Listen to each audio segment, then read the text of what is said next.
74세까지 멀쩡하던 분이 75세 넘어서 갑자기 무너지는 걸 보신 적 있으신가요?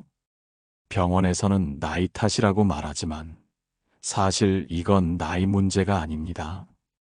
의학계에서는 75세를 몸의 붕괴선이라고 부릅니다. 이 시기를 모르고 지나치면 80세는 커녕 2년도 버티기 힘들어집니다. 하지만 제대로 알고 준비하면 90세까지도 건강하게 사실 수 있습니다. 오늘 이 영상 하나가 여러분의 앞으로 20년을 완전히 바꿔놓을 겁니다. 저는 수많은 어르신들의 이야기를 듣고 기록하며 한 가지 놀라운 사실을 발견했습니다. 75세라는 나이는 단순한 숫자가 아니라 우리 몸에서 일어나는 거대한 전환점이라는 것입니다. 어떤 분들은 이 시기를 아무렇지 않게 넘기지만 또 어떤 분들은 급격하게 무너집니다. 그 차이는 무엇일까요? 바로 아느냐, 모르느냐의 차이입니다. 많은 분들이 이렇게 말합니다. 아침에 일어나는데 몸이 예전 같지 않다. 조금만 걸어도 숨이 차오른다. 친구 이름이 갑자기 생각나지 않는다. 이런 작은 신호들을 대수롭지 않게 여기고 넘어갑니다. 하지만 이것이 바로 몸이 보내는 경고입니다. 75세 전후로 우리 몸에는 세 가지 큰 변화가 동시에 찾아옵니다. 첫째는 근육입니다. 70세에서 80세 사이에 근육의 30% 이상이 사라집니다.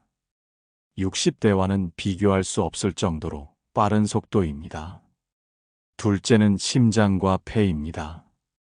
심장의 펌프 기능이 약해지고 한 번에 뿜어낼 수 있는 혈액량이 줄어듭니다.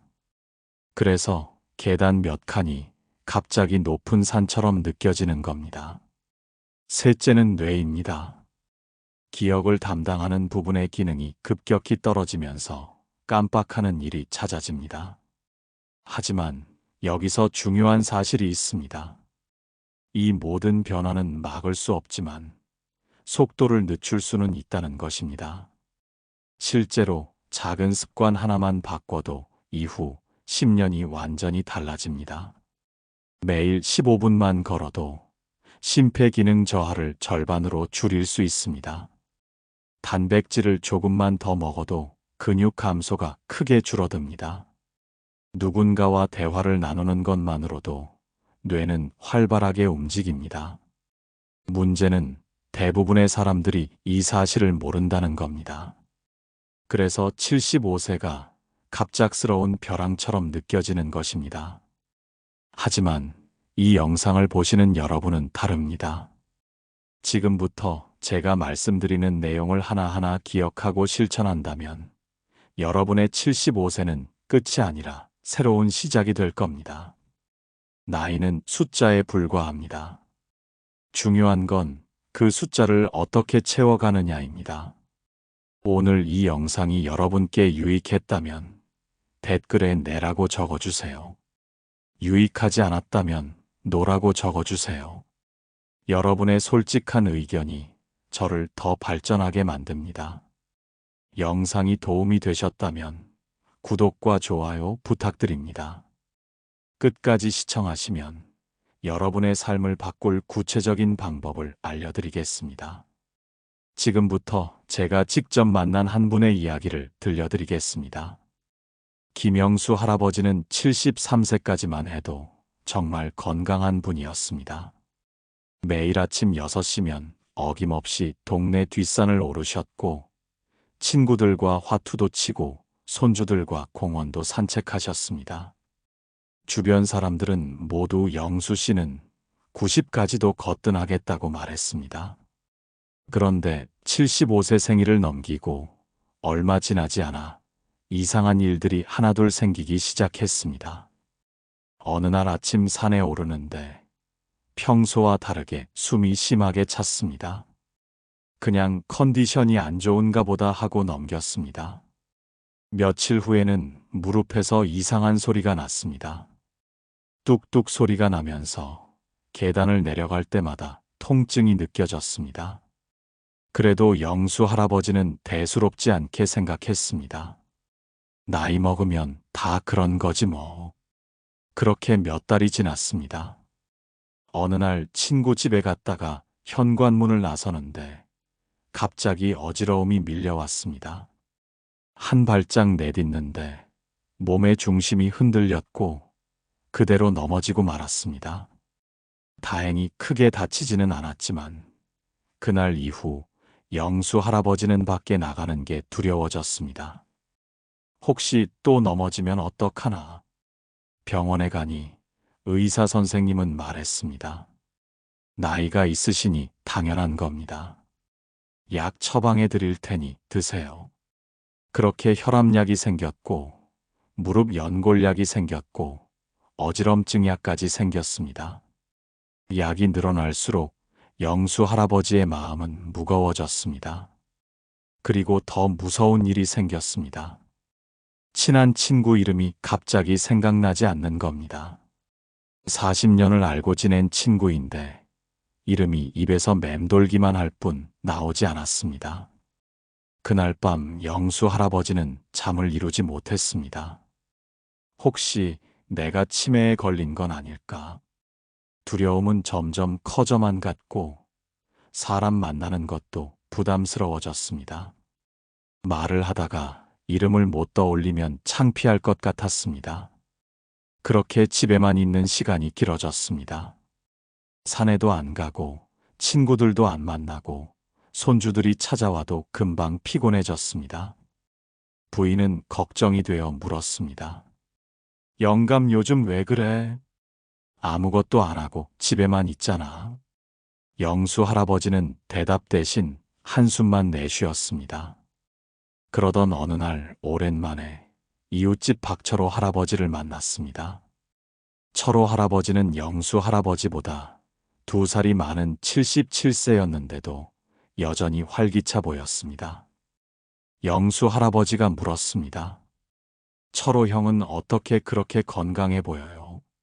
나는 요즘 몸이 말을 안 듣는데. 철호 할아버지는 빙그레 웃으며 말했습니다. 나도 75 넘기고 한동안 힘들었어. 무릎도 아프고 숨도 차고 깜빡깜빡하고. 그런데 동네 보건소에서 프로그램 하나 들었는데 거기서 배운 게 있어. 75세는 몸이 바뀌는 시기래. 그걸 인정하고 작은 것부터 바꾸면 된대. 나도 그때부터 매일 아침 20분만 천천히 걷고 삶은 계란 하나씩 더 먹고 일주일에 한 번은 친구들이랑 꼭 만나. 그랬더니 몸이 다시 살아나더라고. 그날 영수 할아버지는 철호 할아버지의 말을 곱씹었습니다. 75세는 끝이 아니라 바뀌는 시기구나. 그리고 그날부터 작은 변화를 시작했습니다. 아침마다 집 앞 공원을 천천히 한 바퀴 돌았습니다. 식사 때마다 두부나 계란을 한 가지씩 더 먹었습니다. 그리고 일주일에 한 번은 친구에게 전화를 걸었습니다. 처음엔 큰 변화가 느껴지지 않았습니다. 하지만 한 달이 지나고 2달이 지나자 조금씩 달라지기 시작했습니다. 무릎 통증이 줄어들었고 숨이 덜 찼습니다. 무엇보다 마음이 가벼워졌습니다. 영수 할아버지는 깨달았습니다. 75세는 포기하는 나이가 아니라 다시 시작하는 나이구나. 영수 할아버지의 이야기에서 우리는 중요한 교훈을 발견할 수 있습니다. 75세라는 나이는 끝이 아니라 전환점이라는 사실입니다.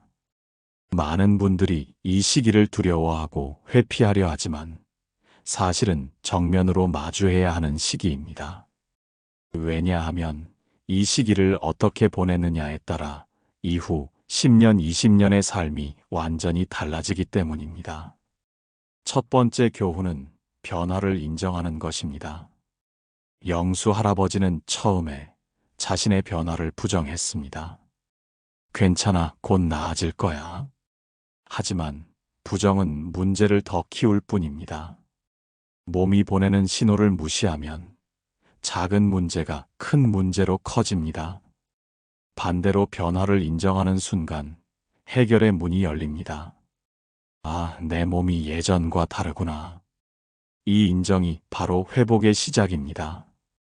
두 번째 교훈은 작은 것부터 시작하는 것입니다. 영수 할아버지는 철호 할아버지의 조언을 듣고 거창한 계획을 세우지 않았습니다. 매일 20분 걷기, 계란 하나 더 먹기, 일주일에 한 번 친구에게 전화하기. 이런 작은 행동들이 모여서 큰 변화를 만들어냈습니다. 우리는 종종 큰 변화를 꿈꾸지만 정작 실천은 하지 못합니다. 하지만 작은 변화는 누구나 할 수 있고 작은 변화가 쌓이면 인생이 바뀝니다. 세 번째 교훈은 혼자가 아니라 함께라는 것입니다.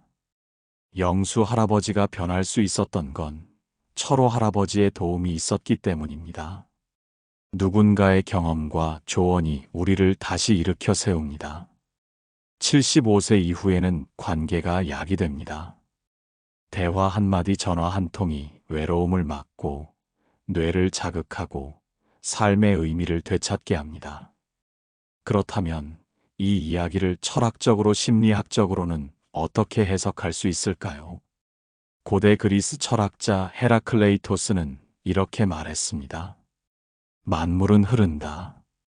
같은 강물에 두 번 발을 담글 수 없다. 이 말은 변화가 삶의 본질이라는 뜻입니다.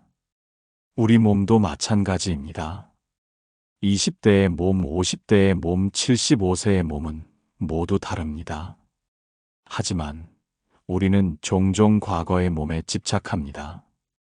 예전에는 이렇게 안 아팠는데, 이런 생각이 우리를 괴롭게 만듭니다. 헤라클레이토스의 가르침은 분명합니다. 변화를 받아들이고 지금의 몸과 함께 살아가라. 심리학자 칼 융은 인생의 후반기를 개성화의 시기라고 불렀습니다. 개성화란 자기 자신의 진정한 모습을 발견하고 받아들이는 과정입니다. 젊었을 때는 남들의 기대에 맞춰 살고 사회적 역할에 맞춰 살지만 나이가 들면 비로소 나 자신으로 살 수 있습니다. 75세는 바로 이 개성화가 본격적으로 시작되는 시기입니다. 더 이상 남에게 보이기 위해 살지 않고 내가 진짜 원하는 삶을 살 수 있습니다. 영수 할아버지가 산에 가지 않게 된 것도 사실은 더 이상 남들에게 건강해 보이려고 애쓰지 않아도 되는 시기가 온 것입니다. 대신 자신의 몸이 원하는 속도로 자신의 방식대로 살아가면 됩니다. 또 다른 심리학자 에릭 에릭슨은 노년기를 자아 통합대 절망의 시기라고 했습니다. 이 시기에 사람들은 두 갈래 길에 섭니다. 한 길은 자신의 인생을 돌아보며 의미를 발견하고 통합하는 길입니다. 다른 한 길은 후회와 절망에 빠지는 길입니다. 영수 할아버지는 처음엔 절망의 길로 가고 있었습니다. 나는 이제 쓸모없는 사람이야.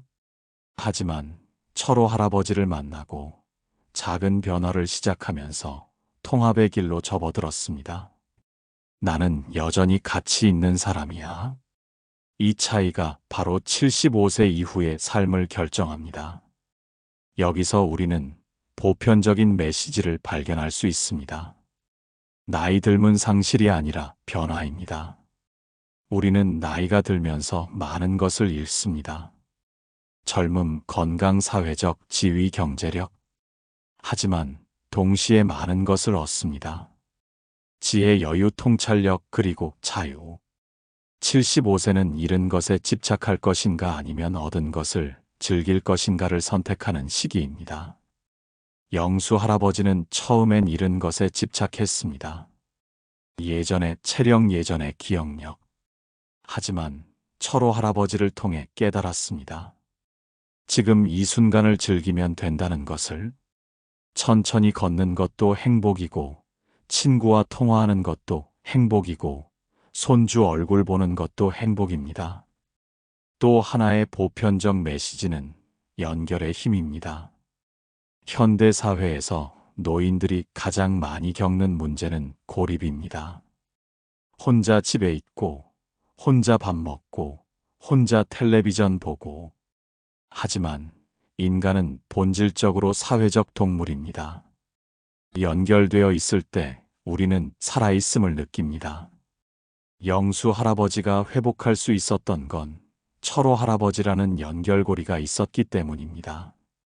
단 한 명이라도 나를 이해하고 지지해주는 사람이 있다면 우리는 다시 일어설 수 있습니다. 그렇다면 이제 우리는 어떻게 행동해야 할까요? 첫째, 변화를 두려워하지 마세요.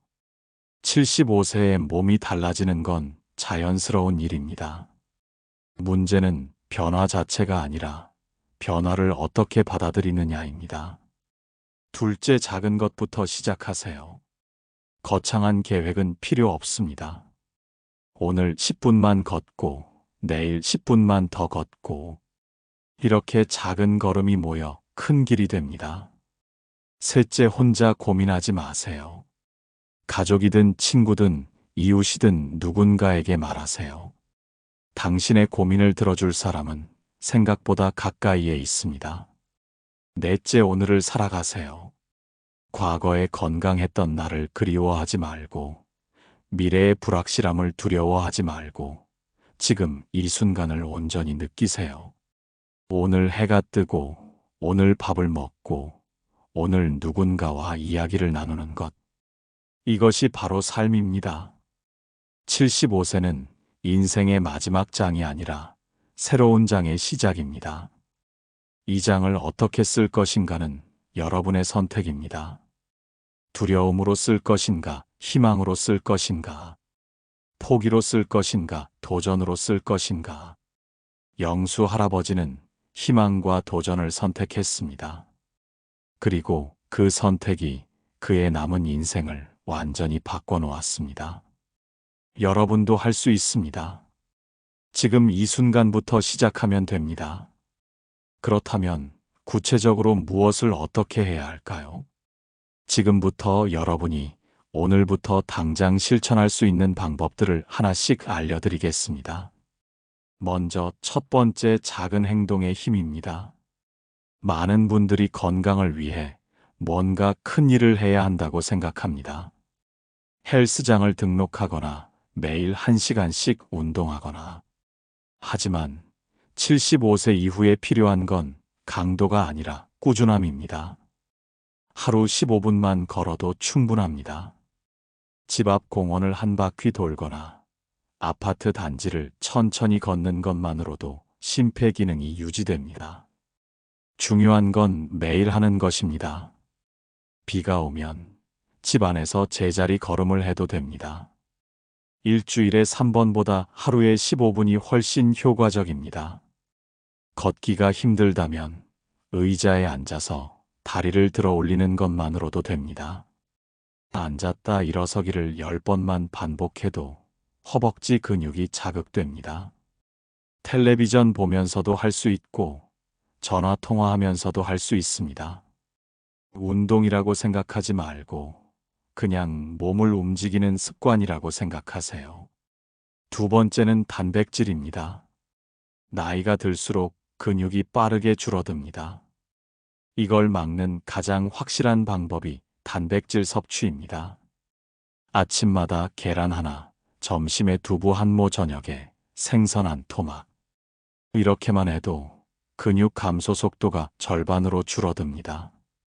고기를 씹기 힘들다면 계란찜이나 두부찌개도 좋습니다.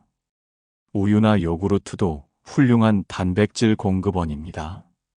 식사 후에 작은 요구르트 하나만 추가해도 큰 도움이 됩니다. 많은 어르신들이 나이 들면 식욕이 떨어진다고 말합니다. 하지만 단백질은 선택이 아니라 필수입니다. 매 끼니마다 손바닥만 한 크기의 단백질을 드세요. 그것이 여러분의 근육을 지키고 면역력을 높이고 회복력을 키웁니다. 세 번째는 물입니다. 나이가 들면 갈증을 잘 느끼지 못합니다. 하지만 몸은 여전히 물이 필요합니다. 하루에 물 5잔만 마셔도 혈액순환이 좋아지고 변비가 줄어들고 피부도 좋아집니다. 아침에 일어나서 물 한 잔 점심 먹기 전에, 물 한 잔 저녁 먹기 전에, 물 한 잔 자기 전에 물 한 잔. 이렇게 시간을 정해놓고 마시면 잊어버리지 않습니다. 물을 마시는 것이 귀찮다면 보리차나 결명자차도 좋습니다. 따뜻한 물 한 잔이 몸을 깨우고 장을 움직이게 합니다. 특히 아침 공복에 마시는 물 한 잔은 하루를 여는 가장 좋은 습관입니다. 네 번째는 약 관리입니다. 75세가 넘으면 대부분 여러 가지 약을 먹게 됩니다. 혈압약, 당뇨약, 콜레스테롤 약. 이 약들을 제대로 관리하는 것이 매우 중요합니다. 약을 먹는 시간을 정확히 지키세요. 아침 약은 아침 식사 후 30분 이내, 저녁 약은 저녁 식사 후 30분 이내. 알람을 맞춰놓거나 가족에게 부탁해도 좋습니다. 그리고 3개월에 한 번은 모든 약봉투를 모아서 병원에 가져가세요. 의사 선생님께 보여드리고 중복되는 약이 없는지 확인받으세요. 약이 많다고 좋은 게 아닙니다. 필요한 약만 정확히 먹는 게 중요합니다. 약을 먹고 나서 어떤 변화가 있는지 메모해 두는 것도 좋습니다. 어지럽거나 속이 불편하거나 잠이 안 오거나 이런 작은 변화들이 의사 선생님께 중요한 정보가 됩니다. 다섯 번째는 수면입니다. 나이가 들면 잠이 줄어든다고 하지만 사실은 깊은 잠이 줄어드는 것입니다. 질 좋은 수면을 위해 몇 가지를 실천해 보세요. 낮잠은 30분을 넘기지 마세요. 저녁 6시 이후에는 커피나 녹차를 마시지 마세요. 잠들기 1시간 전에는 텔레비전이나 스마트폰을 보지 마세요. 침실은 어둡고 조용하게 만드세요. 잠자리에 누워서 억지로 잠을 청하지 말고 졸릴 때 누우세요. 이런 작은 습관들이 수면의 질을 크게 높입니다. 잠들기 전에 따뜻한 우유 한 잔이나 바나나 반 개를 드시는 것도 도움이 됩니다. 그리고 침대는 오직 잠을 자는 곳이라는 인식을 만드세요. 침대에서 텔레비전을 보거나 책을 읽지 마세요. 침대는 잠자는 곳이라는 몸의 기억이 생기면 잠들기가 훨씬 쉬워집니다. 이제 두 번째 큰 주제인 관계를 가꾸는 습관에 대해 말씀드리겠습니다. 75세 이후 건강만큼 중요한 게 관계입니다. 의학 연구에 따르면 외로움은 하루 담배 15개비를 피우는 것만큼 해롭다고 합니다. 반대로 좋은 관계는 수명을 연장시키고 치매를 예방하고 면역력을 높입니다. 하버드 대학에서 75년 동안 진행한 연구가 있습니다. 이 연구는 무엇이 사람을 행복하게 만드는가를 추적했습니다. 결론은 놀라웠습니다. 돈도 명예도 아닌 좋은 관계가 사람을 행복하고 건강하게 만든다는 것입니다. 첫 번째 습관은 일주일에 한 번 전화하기입니다. 친구든 형제든 조카든 누구든 상관없습니다. 일주일에 한 번 전화를 거세요. 안부를 묻고 요즘 어떻게 지내는지 물어보세요. 길게 할 필요 없습니다. 5분이면 충분합니다. 여보세요. 잘 지내나 영수야. 요즘 어때? 이 짧은 대화가 외로움을 막아주고 뇌를 자극합니다. 전화하기가 부담스럽다면 문자 메시지도 좋습니다. 오늘 날씨 좋네. 건강하게 지내. 이런 짧은 메시지 하나가 관계의 끈을 이어줍니다. 두 번째 습관은 동네 모임 참여하기입니다. 복지관, 경로당, 교회, 성당 어디든 좋습니다. 일주일에 한 번이라도 사람들을 만나는 자리에 나가세요. 거기서 새로운 친구를 사귈 필요는 없습니다.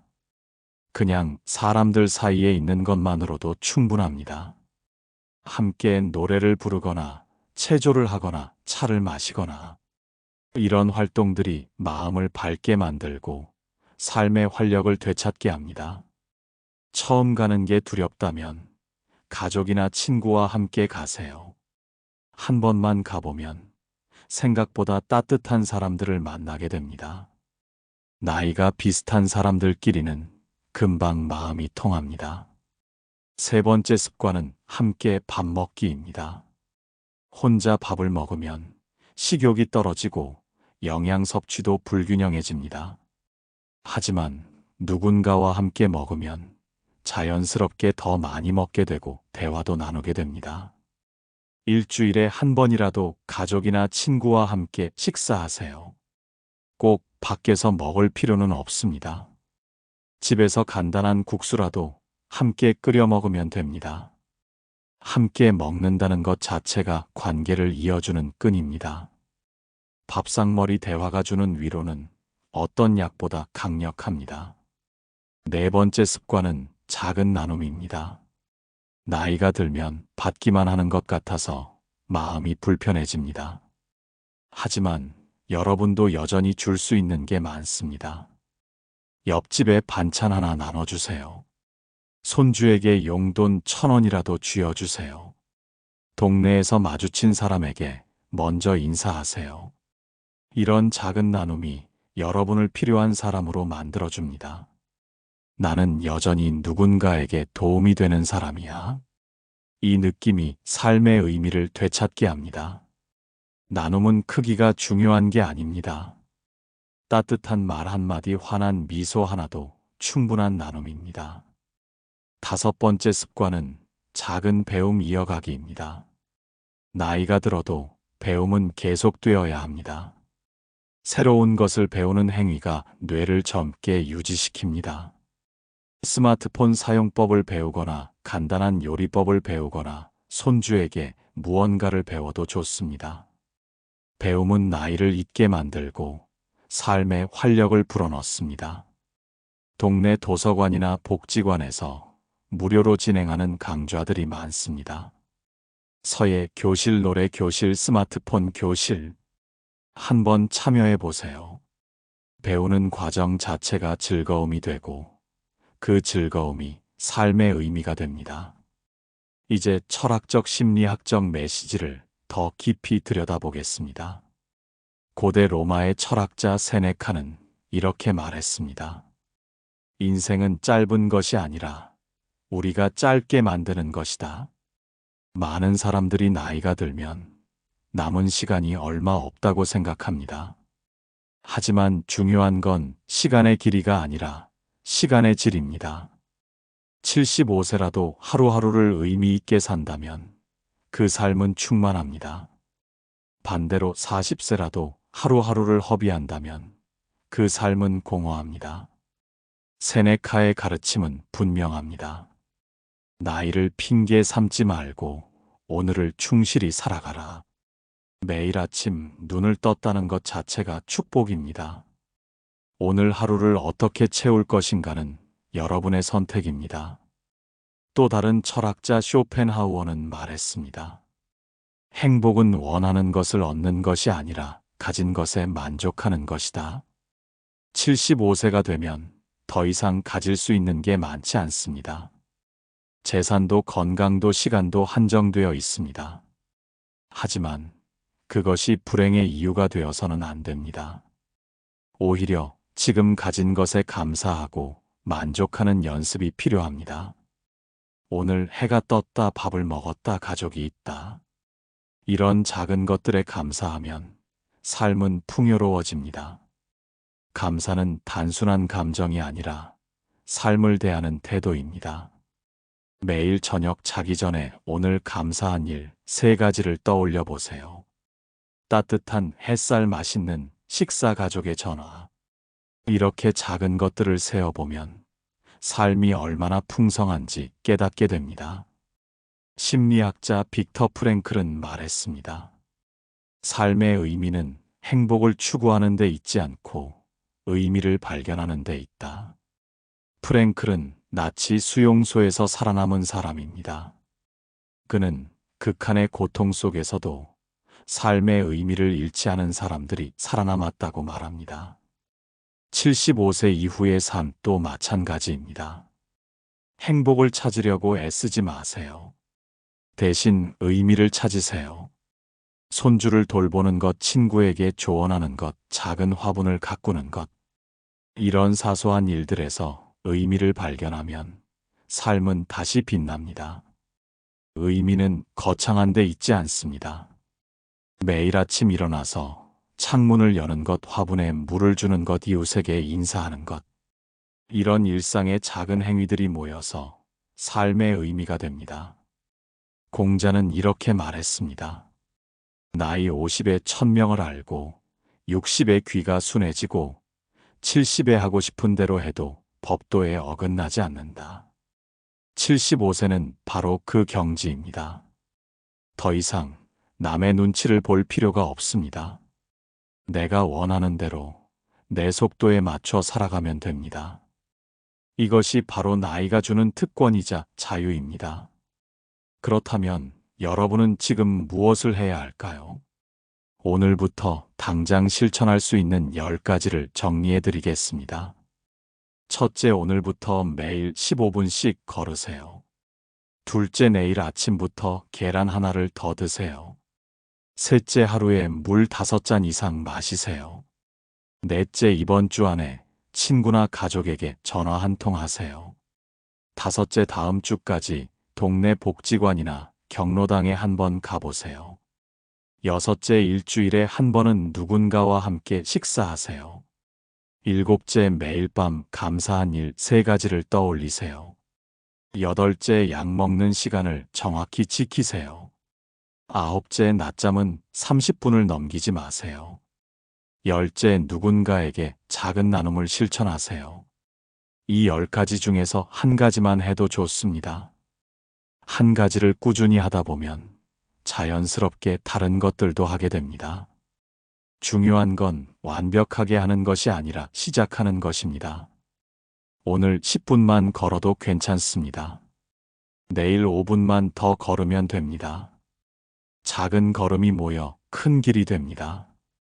제가 아는 한 할머니는 76세에 걷기를 시작했습니다.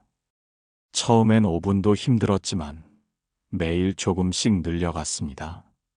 1년 후 그분은 30분을 걷게 되었고 2년 후에는 동네 산책로를 매일 도는 사람이 되었습니다.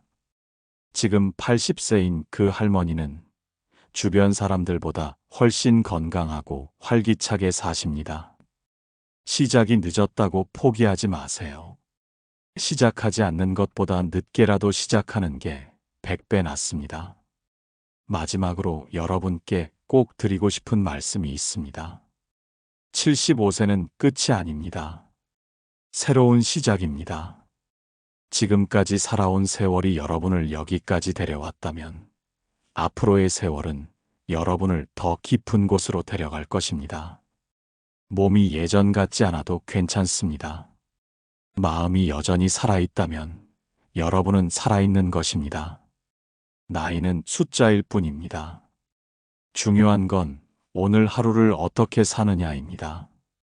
오늘 누군가에게 미소를 지었다면, 오늘 따뜻한 밥을 먹었다면, 오늘 햇살을 느꼈다면 그것으로 충분합니다. 여러분은 여전히 소중한 사람입니다. 여러분의 존재 자체가 누군가에게는 위로이고 누군가에게는 희망입니다.